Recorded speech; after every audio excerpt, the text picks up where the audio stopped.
ready? Thank you. Good afternoon, and joining me here today, I'm joined by Jennifer from Deaf Access Services, who will be providing the American Sign Language as we discuss last night's incident and give a brief update with regards to the COVID-19 outbreak in Erie County. Buffalo is known as the city of good neighbors. Unfortunately, last night it was not. What we saw last night in front of City Hall is not acceptable here. It is not acceptable anywhere. We were all disturbed by what we saw.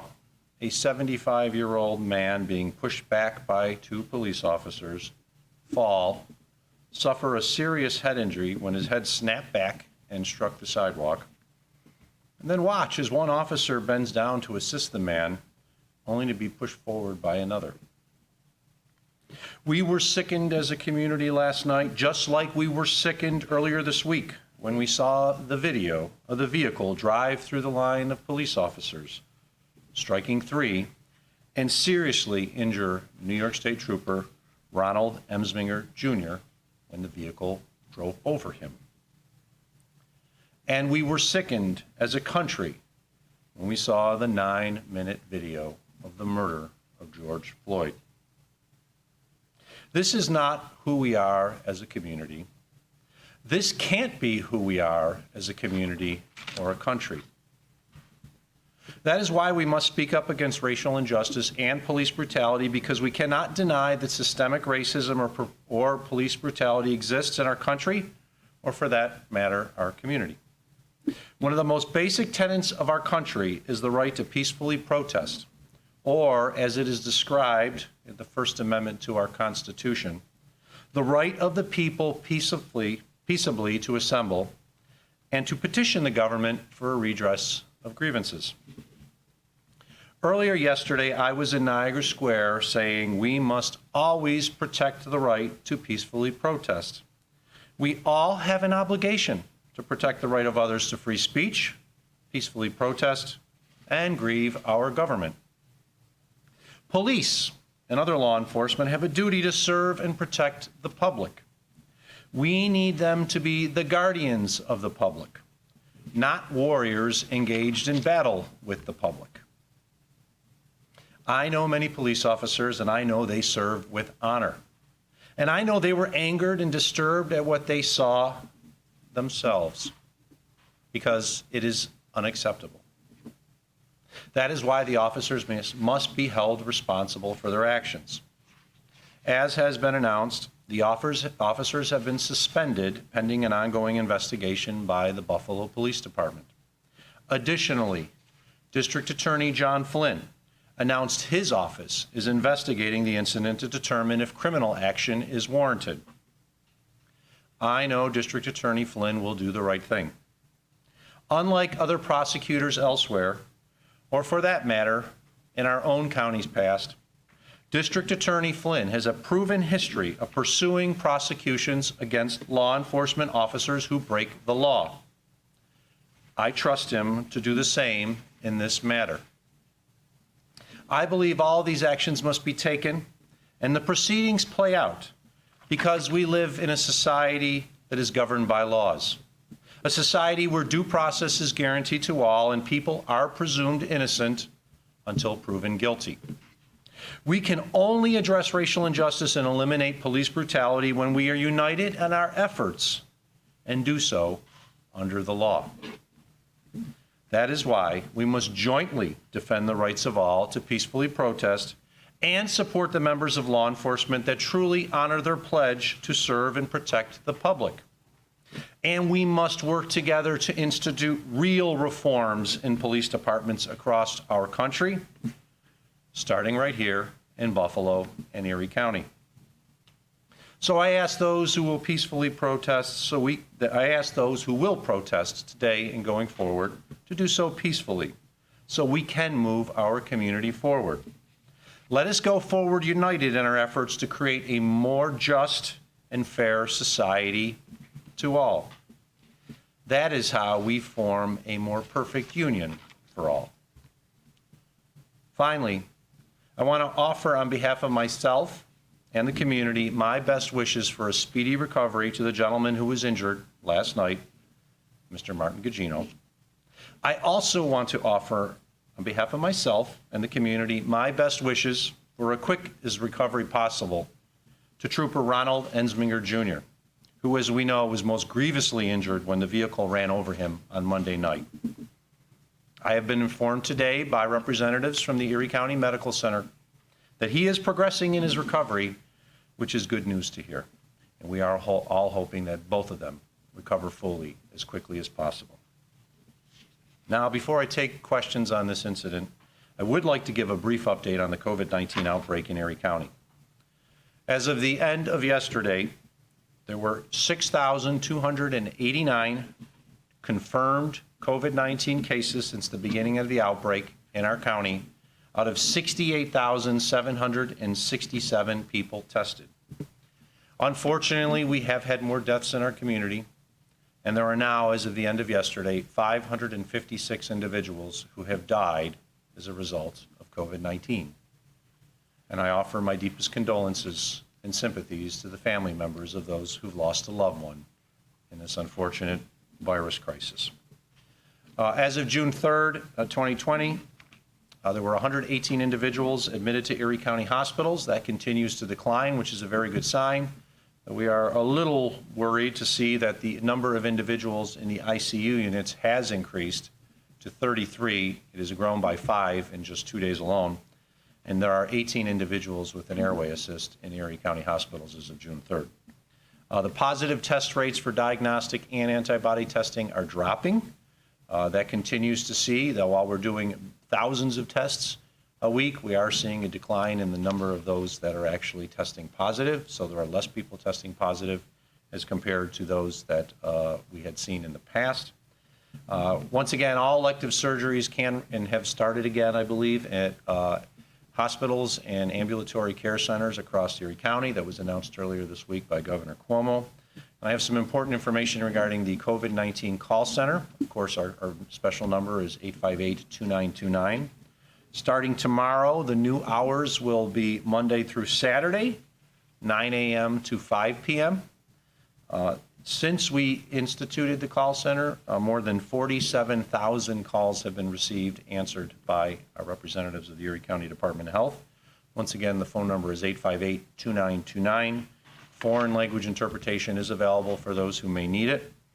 And two little things first before, well, I should say two little things before I open it up to questions.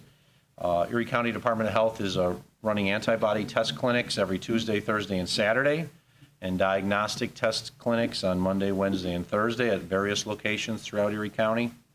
And we are according a new diagnostic test site at Public School 156, the Frederick Law Olmsted School, also known Kensington High School at 319 Suffolk Street in Buffalo. This will be in place for the next month on Thursdays, starting on June 11th, as well as the most important thing, when you are out in public and you cannot safely socially distance, make sure you have your mask on to protect yourself and others from COVID-19. Even though the contraction rate is going down, we are seeing less cases of it in our community. We are still testing positively in our community. With that, I'll open up to questions. In light of the incident that happened in Niagara Square, are we going to start seeing any visible changes on how not only police but also elected officials interact with protesters on the ground, no matter where they are downtown? Well, I hope so, no matter what. I mean, the one thing that bothered me is this was wholly avoidable. There were less than 20 individuals in Niagara Square at the time this incident occurred. I had actually been informed that the protest had broken up peacefully and the final representatives were being removed from the square, and there didn't appear to be any problem, just like there was another protest that was going on at Delaware Park, and that broke up peacefully before the city's curfew took effect at 8 o'clock. And I first learned about the incident with Mr. Gugino and the Buffalo PD when people sent to me a video from Spectrum News that was taken from across the street. And you can see an incident between the gentlemen occurred. It was not exactly perfect. It appeared he was pushed. It was not like the video that was seen afterwards from WBFO. So I received that video, and then I received another video from someone else that was observing it, in which you could see once again that an incident had occurred, but it wasn't 100% clear. It was completely clear when Michael Desmond's video was published. A quick follow-up to that. So I just finished. I hope that we see differences. I mean, as an elected official, I've tried to talk to individuals that are protesters. I was there yesterday in the square. And as I've told folks, if you are in this business and you have thin skin, you shouldn't be in this business, because you're going to have people criticize your actions. But the only way we're going to solve problems is if we offer the hand of peace, an olive branch, and talk about these issues to try to resolve them, than to form the fist. Because if we form the fist, if somebody criticizes me and I clench, that's no good. We need to basically say, what are your grievances? What are your problems? Let's work together. And that's what I think we've been trying to do as a community, as public officials, and I thought and hope that the vast majority of police are as well. And then we had that incident last night, in which it created a black mark, a stain on the city of Buffalo. It is the story not only nationally, but in some ways internationally. And it is exceptionally unfortunate, because it should have been avoided. It was not. And now we have to ensure it doesn't happen again by working together to eliminate the racial injustice that exists in our society, but also to eliminate the police brutality and tactics that cause injury like that. Last night you tweeted that... Jeffrey, first. Have you talked to Martin Gugino? We heard earlier today that Governor Cuomo spoke to him. Have you talked to him, and do you have an update on his condition? I have not talked to Mr. Gugino. I actually have reached out to the Erie County Medical Center to talk to him, and I'm waiting to hear back. It was relayed to me, if he would like to talk to you, we'll let you know. So they're trying to contact him. That was a few hours ago. I don't know what he's going through. He may be going through tests and other things, but I did reach out to ECMC, just like I reached out to ECMC, and we'll be talking to Trooper Ensminger very shortly. He's in the process of going through a serious recovery, though I'm hopeful I'll be able to talk to him tomorrow. And just on behalf of the people of this community, not just myself, I offer my deepest condolences to both on the issues that they both have to deal with, which are serious injuries. Trooper Ensminger's, which is very grievous. I mean, we're very lucky he did not die. He was run over by a vehicle. But he's going to have a serious recovery, a long-term recovery. But we certainly want to see both of them back on their feet and in perfect health as soon as possible. I don't know when that'll happen, but we all want to wish that. But yes, I have reached out to through the hospital to Mr. Gugino and through to Mr. Ensminger, and I hope to talk to both of them soon. Last night you tweeted, simply put, the officers must be held responsible for their actions, not just fired. Are you calling for the officers to be fired, and what do you mean by held responsible? Well, I think sometimes you'll see in situations where officers are fired and that's kind of it. Oh, we fired the officer, that's it. I've said, no, we need to pursue action. That's why District Attorney Flynn is pursuing action. He has the power to initiate criminal action if he believes that criminal action is warranted. And I think we all know what happened last night as those individuals, the gentleman approached them. They were talking. I don't know what was said. It was tough to hear, but you could see he didn't appear to be a threat. He was a 75-year-old male who, tall, fairly skinny, and there was no threat. There was a line of officers and there was one individual. And I believe the district attorney is going to do the right thing and move forward with the prosecution. But that is his role. And that's why I think we need to understand that we live in a society of laws. And as I say, yes, they need to be held responsible. They need to be held responsible for their actions. The Buffalo Police Department has a mark on its record as a result of this, but the Buffalo Police Department has had to deal with other things in the past. We need to address the situation. I did say, yes, they need to be held responsible for their actions, not just firing. I think termination is appropriate. That's up to others to determine in the end. I have no power over the Buffalo Police Department.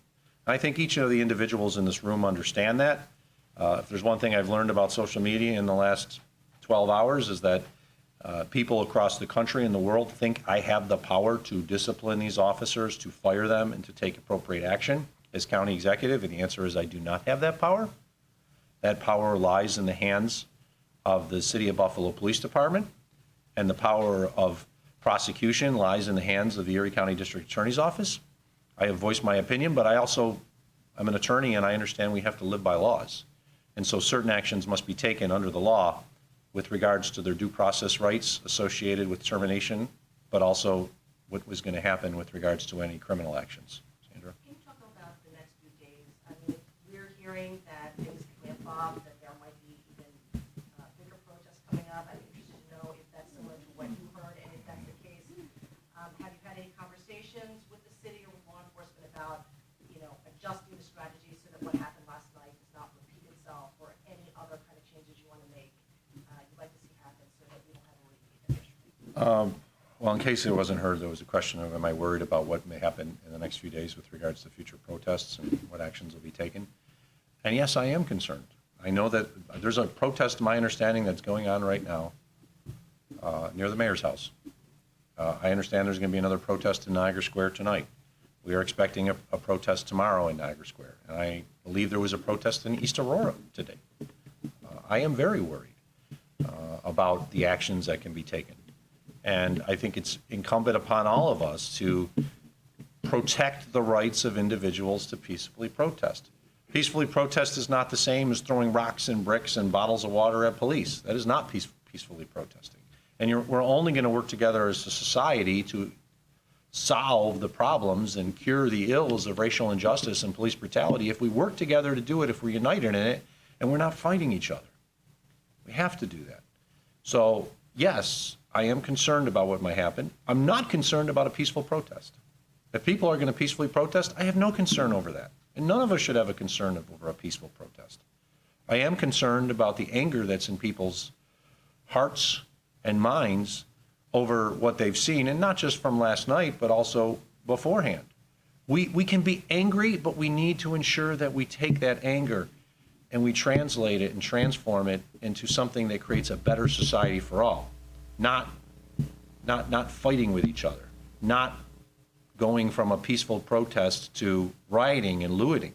I mean, yeah, I'm worried about it, and I am receiving information from local law enforcement, including our representatives in the Erie County Department of Central Police Services, as well as the Sheriff's Office, on actions that will be taken to ensure peaceful protests and to protect our community. So in terms of like any adjustment of strategy based on yesterday, do you know anything concrete regarding that? I do know that officers have all been advised, and there is going to be, once again, an increased police presence, not only in the city of Buffalo, but elsewhere, they have to act under the law. They have to act to protect the individuals who are protesting themselves. As I said, our police must be guardians, not warriors. And too often, too many of them, not too many, at least some of them, feel that when they suit up, when they have the helmets on and so forth, they're going into battle. Well, they shouldn't be thinking about going into battle. They should be going into what is necessary to protect the public, including the individual who's screaming at them. We've said it before, using foul language and swearing at someone is not justifiable reason for police to go after that individual and brutalize that individual. And so we have to ensure that there are proper techniques in place. I cannot speak for the Buffalo Police Department. I do not have any role in the Buffalo Police Department. The mayor and I have talked about issues through the years. I've talked with council members. I've talked with leaders in our faith-based communities. And but when it comes to the actual training of those individuals and the work that they do, I don't have oversight over it. What I can do is say on behalf of the public, we need to ensure that our police are there as our guardians, not warriors. Mark, there's a report that just came out a few minutes ago that says the entire Buffalo Police Emergency Response Team has resigned in support of the suspended officers. What's your reaction? Well, it's the first I'm hearing of it. I heard there might be, and I don't know if the report's accurate, but I had heard there was some that were calling in sick. But if they've resigned, that's very disappointing. Well, this is according to the Police Benevolent Association Union President, that the resignations just come down. So I know you haven't had a lot of time to think about that, but given the circumstances and then going forward, obviously the Sheriff's Office, the county agency, what do you know about the manpower that's going to be out there today and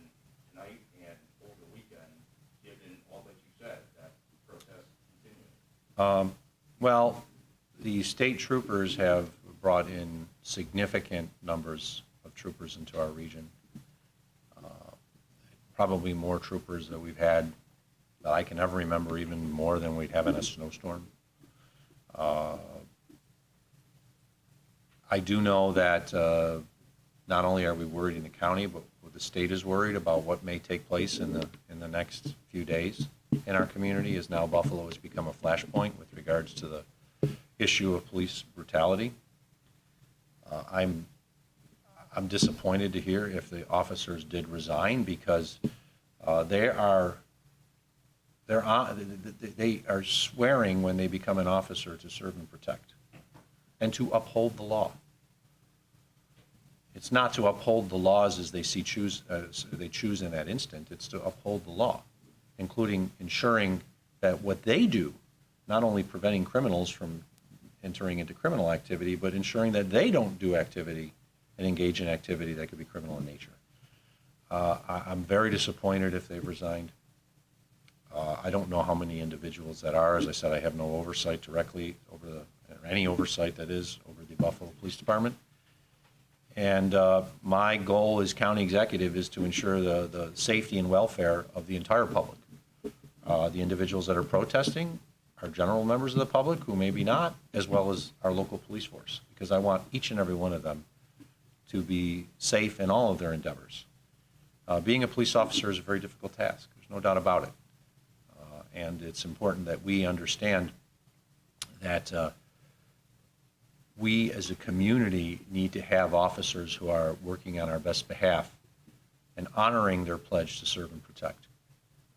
If they've resigned, I'm exceptionally disappointed by it, because it indicates to me that they did not see anything wrong with the actions last night, which I think each of us in this room found something wrong with, as well as our governor, the mayor, and millions of people across the country, and for that matter, the world.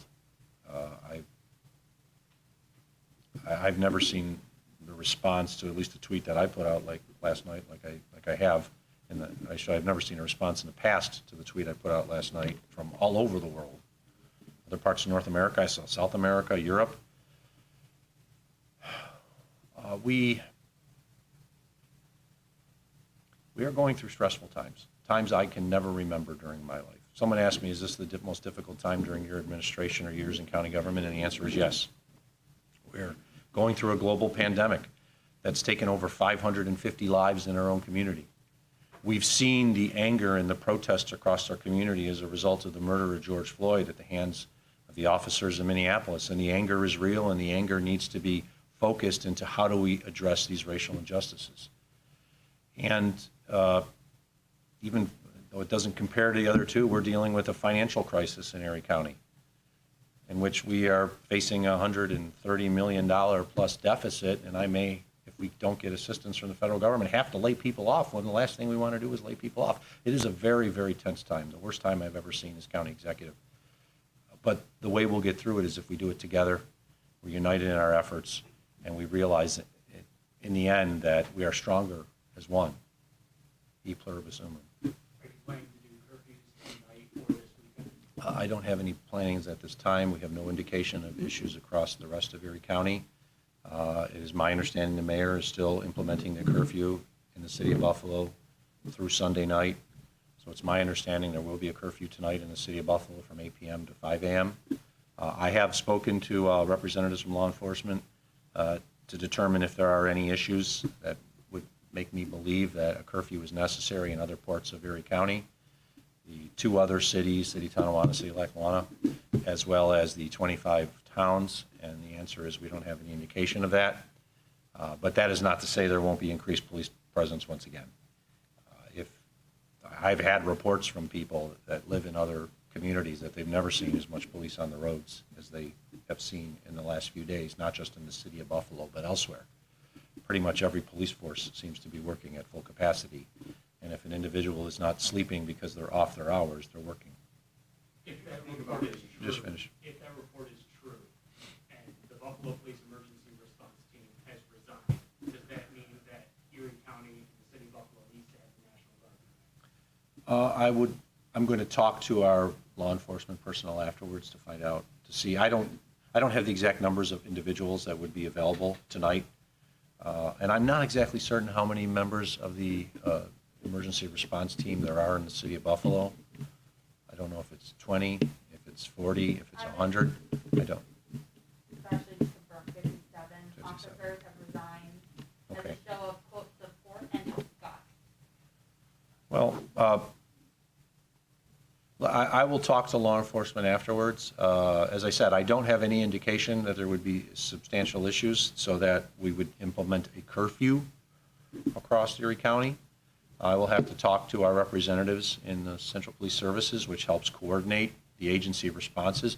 I think, as everyone knows, even during these initial days, it's not just been City of Buffalo police that have been in the City of Buffalo. There have been representatives from Amherst and Cheektowaga, and then other units from across the region have helped back them up in those communities. Even in one of the first nights, I believe there was a representatives from the police department in Barker in Niagara County that were here. So I'm not going to say that at this point, and I can't answer the question as to whether it would be necessary or unnecessary until I've had an opportunity to talk to law enforcement and they say, we believe we have enough individuals on the street. Let's go back to, okay. Why don't we try to, like we did on my calls when we just basically give everyone an opportunity, so. Clearly, it's not just changes that have to come from elected government in the ways of legislation. It also seems like it has to come from police unions actually sitting down and agreeing to make changes that are obviously encoded in their collective bargaining agreement. How do you get the police unions to sit down at the table with community groups and yourselves to make these changes? It seems like it has to be really an all-around effort that hasn't really happened, obviously, with the resignation. It's going to be part of the conversations going forward. If there's one thing I've realized when you are in a discussion and negotiation, you never get everything you want. You try to find out, first off, what the other side in a negotiation wants. You describe what your interests are, and then you try to come to that happy medium. I've yet to, after years of practicing law, I've been the comptroller and the county executive, finished a negotiation or discussion where I got everything that I wanted. It just doesn't happen. So I think we need to just still bring these people to the table and have them converse. You cannot solve problems unless you're in a dialogue. A monologue in which you just go and say whatever you want, you can do that. But you're never going to solve the problems of our community if you are just saying whatever you want to the world, but refusing to engage in a dialogue with others. That's what we need, is a dialogue. And when we sit down at the table, we'll probably find out that, no, that's not agreeable for us, and that isn't agreeable to the other side, but yeah, we can come to agreement on these other things. But we have to talk. And if there's a refusal to talk, you never solve anything. I've seen that in everything, even the union contracts. We sometimes will be very, if not angry with each other, just, I don't understand why they're doing that. But remember, you can't go with the fist, you gotta go with the hand. You gotta say, what can we do to solve this problem? What can we do to take the steps necessary? And if there's the expectation we're going to get everything we want right off the bat, it's not going to happen. Reminds me of the story I read in Ted Kennedy's autobiography just before he passed, in which he was relaying the issue with regards to health care and how Richard Nixon offered him what is basically the Affordable Care Act back then. And he turned Nixon down. He said, nope, give me universal health care or nothing. And looking back on time, he realized I was wrong. Because if I had accepted what was basically the Affordable Care Act back in the early 70s, we would have had universal health care now. So he realized over time you have to come to the table. If you're just going to say all or nothing, you're going to get nothing. And that's what I hope we can do as a community, is bring us together and say, what can we do to achieve a more just society, a fairer society for all, and ensure that we honor and respect good police officers who honor their pledge? We weed out and get rid of the bad police officers, and we work together to create a better community. Sandra? So if the entire Buffalo White Police Force is resigned, do you know what the protocol is? I don't know. Okay. You don't know Yeah, if the sheriff's department comes in to fill in that gap, or what the next natural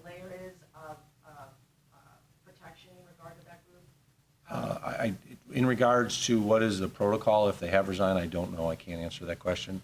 But I can tell you right now, I'm going to go upstairs and try to find out. And I don't know who will be filling that. I do believe, I understand the state troopers are bringing in more people. I've been told that Stephen Negrelli, of course, a well-known state trooper in this region who's been based out of Albany, is being brought in to direct the troopers' efforts to assist the city of Buffalo, because Steve knows the city of Buffalo, served here and trooped for many years, the Negrelli family. So that's a good sign that the individual who's coming in on behalf of the New York State Troopers to direct the troopers' actions is someone from our own community who understands the issues. And if there's a disturbance that's said, like it was on Monday night, there's a disturbance on Bailey Avenue, Steve Negrelli will know where Bailey Avenue is and will understand the issues associated with that neighborhood. So that's a very good act that's taken place. I have reached out to the governor's office. I've spoken to them many times. I've spoken in the last few days with the Department of Homeland Security and Emergency Service Commissioner for the state, Mike Copey, more than I have spoken in the last year or two. I know the governor is very concerned about what we're seeing, as we all are. And I guarantee you, we're all going to work hard to ensure that there is proper police presence on the streets in the city of Buffalo and throughout Erie County. Jeff, do you have one more? Why don't we have one more question for each? Yeah. Could you talk about the concept of the curfew? We're hearing from groups that are, of course, speaking out against the incident from last night, saying that curfews, they are restrictive of free speech and rights. We've seen that curfews, when you didn't have a curfew in place, it didn't work, and then with a curfew, it didn't work. How do you balance that going forward? It is a very difficult balancing act to determine when and not to implement a curfew. I have listened to law enforcement when I felt it was appropriate to implement a curfew. I've also had them tell you it's time to implement a curfew, and I say, no, I don't think so. Based on the information you're telling me, I don't think it's time to implement a curfew, and that happened earlier this week. It is a very difficult balancing act. We had looting and rioting in downtown Buffalo on Saturday night, and as now is known, which I knew Saturday night while this was going on, that the pawn shop across the street from the library had been looted and 13 weapons were taken, including live ammunition, including an AR-15. And I heard that from a police officer on the street in the city of Buffalo, and I was talking to him about 12:30 at night on Elmwood Avenue, that they were very concerned, that they knew that there were rioters, looters that actually had weapons. It's one thing to assume somebody has a weapon because you think they have a weapon just because they show up. They might have a weapon in a knapsack. It's another thing when you know that 13 weapons, including long guns and an AR-15, have been taken along with the ammunition. So the police were very worried about having shootouts right in the middle of downtown Buffalo when they were thinking about arresting individuals. So you had that, you go from that incident to the incident Monday night where you had protests going on, including the protest in front of the police headquarters on Bailey Avenue, in which you had rocks being thrown, bottles being thrown, and then as the police are going down the street, a vehicle drives into them. And it's my understanding, based on the information that has been presented to me and was described as part of the district attorney and others, is that they believe there was intent for that individual to drive into the police officers. So you have to weigh it and think, is it appropriate for a curfew? I have no interest in ever implementing a curfew. I said that the days I implemented. I hope this is the last day I ever have to implement a curfew. I do not want to do this. I live in the city of Buffalo. I was sitting in my backyard on the phone, texting with people at 8 p.m. Because, and every day we've had a curfew, I've been home in my yard at 8 p.m. I want people to understand I'm honoring that curfew too. And if people know where I live, a lot of people do. I jokingly call it the North Buffalo Command Center. But I live on a major route in the city of Buffalo, and you can see the difference in the vehicles and how it's gotten much quieter because of the curfew. Has the curfew potentially kept the peace? Yes. Has the curfew potentially interfered with people's rights of free speech and protest? Yes. And it's the balancing act that is very difficult, and it's the balancing act you have to make in these positions. Executive positions are not easy. I know I've talked to legislators, I've talked to others who are like, why did you do this? Why did you do that? And I'll explain to them the rationale behind and say, if you were in my position, what would you do? What decision would you make? When you know, as county executive, you represent 920,000 people. And on Saturday night, there was an incident, not only the looting and rioting, where people were scared in Buffalo, in my neighborhood, but also long guns were stolen and ammunition was out there. And now those guns, even if they're not used in the looting and rioting that night, thankfully, they're going to be used in incidences probably in the city for the whole summer. And that scares the hell out of me. Michael. Mayor Brown earlier this week said he understands the right to protest, but he recommended that people don't protest every day. Do you believe that people should be protesting? Would you recommend that they protest, given that it's such a highly sensitive topic right now? I have no objection to people protesting peacefully. And if it's every day, so be it. I mean, I've protested, I've engaged in protests. I don't have any objection to anyone protesting peacefully. I don't have an objection to people sending me their letters or messages to me, whether it's on social media or through our email or face-to-face, saying, Mark Poloncarz, I think you're doing a terrible job. Okay, why? I don't have an objection to that. It's when it steps over the line and individuals take that next step and take that water bottle and throw it, or take the rock or the brick. That's where we have a problem. Sandra? So we had what happened last night. 24 hours prior to that, you had officers dealing with protesters. It seemed like things were actually moving in a good direction.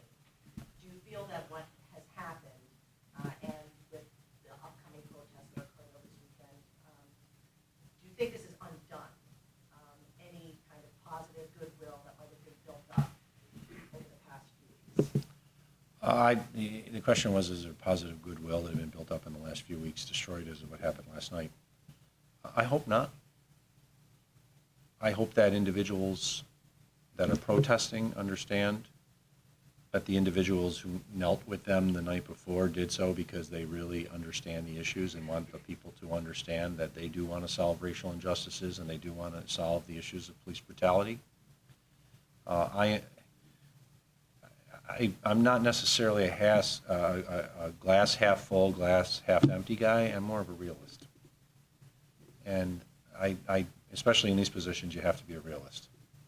And that means you have to understand that things aren't always going to go your way, but we continue and have to work together to truly create that more just society for all, a more perfect union.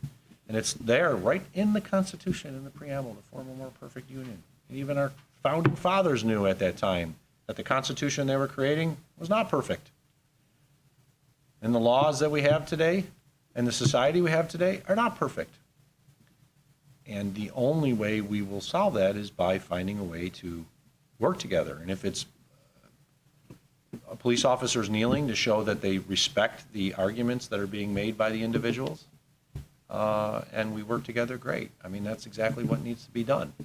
I hope it hasn't been destroyed because two officers acted, and then another officer, when the one was trying to, the officer who actually, part of the officers who pushed the individual down, I think he realized right away the gentleman was severely hurt, and he looked like he was reaching down to help him, and then his superior seemed to push him, and here, go forward.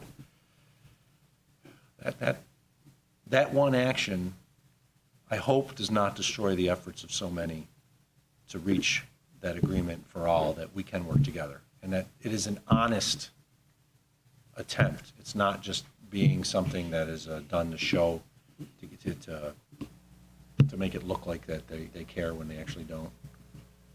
And what other police officers need to do as well, whether it's Buffalo PD and other law enforcement, is to say, and I have heard that from other police officers since then, they found last night's actions unconscionable.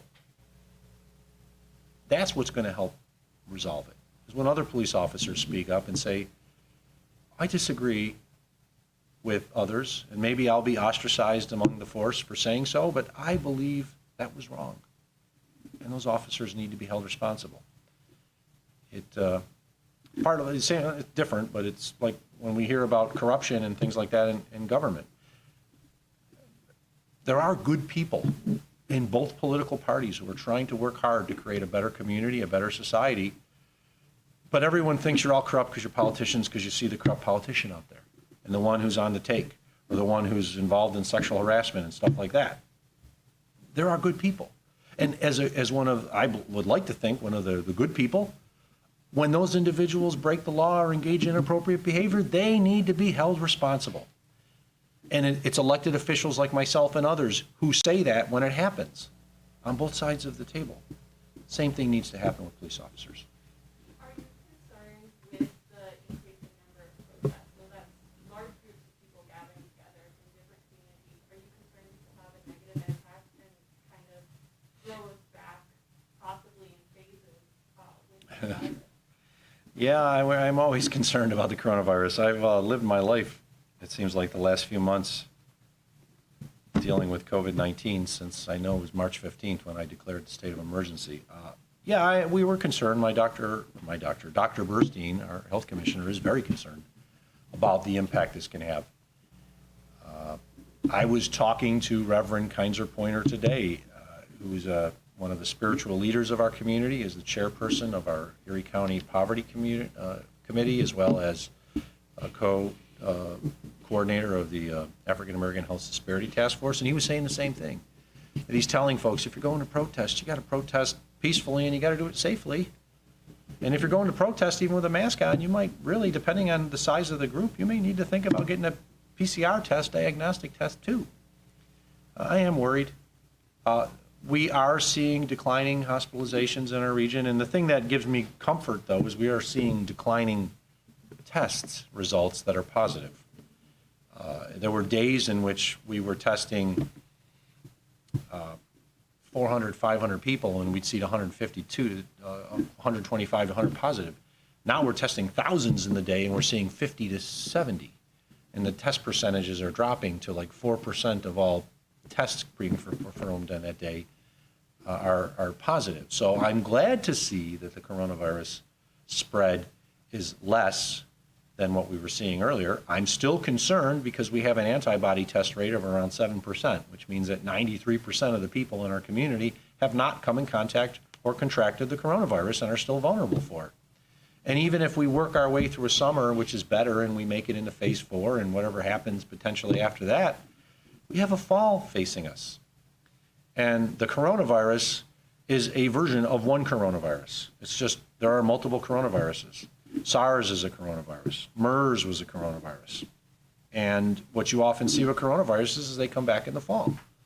So I am very worried that even if people get through the summer okay, they're going to think, hey, it's gone, and then stop wearing the masks. And the next thing you know, fall comes and the numbers are shooting up. And I know what each of us wants to do in the fall in Buffalo. We want to watch the Buffalo Bills at the field.